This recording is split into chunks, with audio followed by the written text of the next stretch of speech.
My name is Charlie McGrath. I'm the founder of WideAwakeNews.com and a host on the Rinse Radio Network. Witness the evidence of a financial terror attack on this planet. 37%.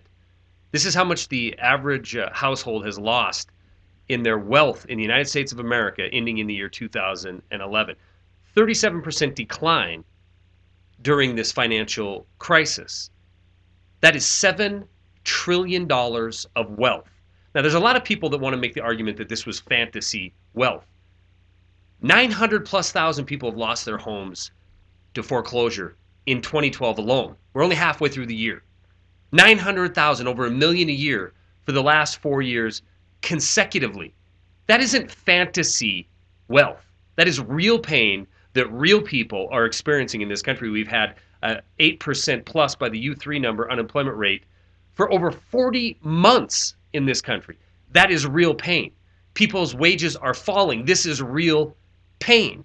People of this nation, people of this world are suffering because of the financial crisis that was brought to us by what we now call the too big to fail. 37% decline. If you're listening to me right now in the United States of America, that's how much poorer you are than pre-crisis in 2008.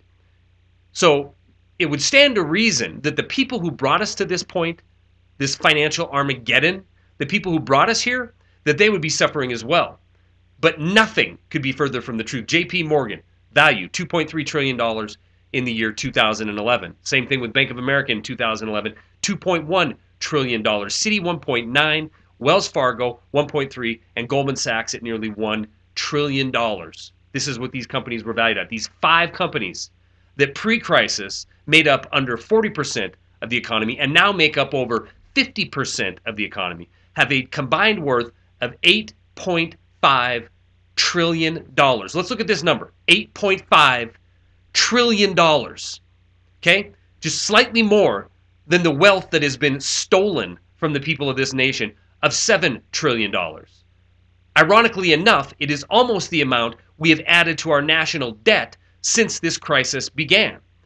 So we have a pack of 5 too big to fail institutions that were pre-crisis systemic and too big to fail. Post-crisis, they're larger than they've ever been and control more of the economy than they ever have. At the same time, you, the American homeowner, the average American, have lost 37% of your wealth, or $7 trillion.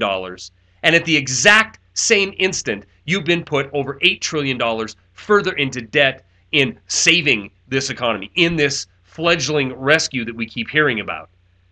The game is financial terrorism, and they will not stop until they go from 37% to 100% of your wealth. And they control everything, and you answer and report to a bureau of one of these corporations.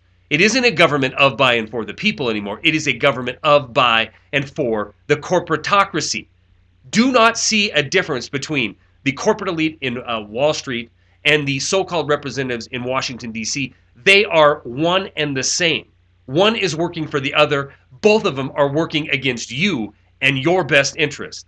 We need to understand this because the financial terror tactics are not only going to keep coming, they're going to get far worse. We are going to see the sovereignty of nations evaporate. We've already seen the sovereignty of nations evaporate, and we will use the next crisis to eliminate more freedom on this planet. It is time to wake up and put an end to this financial terrorism before the 37% turns into 100%, and you are nothing more than a cog in the corporatocracy. Stories are attached. That's all I got.